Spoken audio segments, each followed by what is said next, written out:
Industrial exhibition. Industrial exhibition का क्या मतलब है? सन्नती नुमाइश। And industrial exhibition was arranged in Islamabad in March last year. इसमें क्या कह रही है? इंडस्ट्रियल एग्जीबिशन अरेंज किया गया इस्लामाबाद में लास्ट ईयर, किस मंथ में? मार्च में। The intention of the organisers, जो तंजीमें थी उनकी तवज्जो किस तरफ थी कि जो एग्जिबिट इंडस्ट्रियल प्रोडक्ट्स हैं वो वन प्लेस पर की जाएँ, ठीक है, उनकी नुमाइश एक जगह की जाए। द ट्रेडिंग कम्युनिटी, जो तजारती बरदरान थे, एंड द जनरल पब्लिक, और जो आम आवाम थी, उन्होंने इंटरेस्ट शो किया किस में? प्रोडक्ट्स में। With my elder brother and sister I went around the elegant का क्या मतलब होता है? खूबसूरत।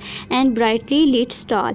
एग्जिबिट्स इंक्लूडेड, के एग्जिबिट्स जो नुमाइश हो रही थी चीज़ों की, उसमें क्या क्या चीज़ें शामिल थी? टेक्सटाइल्स थे, गारमेंट्स थे, इलेक्ट्रिकल गुड्स थे, हाउस होल्ड आइटम्स थे, हैंडीक्राफ्ट्स थे। हैंडीक्राफ्ट्स क्या है? दस्तकारी की चीज़ें, ग्लासवेयर्स, शीशों का सामान, furniture, sewing machines and stainless steel.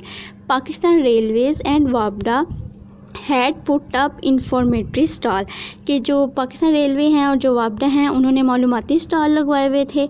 उनमें किस चीज़ की मालूमात दे रहे थे? उसमें इंडस्ट्रियल हैवी गुड्स जो हैं, हैवी इंडस्ट्रियल गुड्स की मालूमात दे रहे थे, वाटर पम्प्स की, ट्यूबवेल इक्विपमेंट की, मोटर की, फर्टिलाइज़र्स की होती हैं खाद, and machinery were also on display.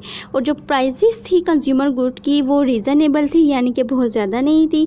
Manufacturer were selling their product reduce rate, come rate पे बेच रहे थे, ये सेलिंग कर रहे थे प्रोडक्ट्स की कम रेट पे। और there were food and entertainment stall भी थे, जिसमें जो है ना जिस तरफ लोगों का हजूम था।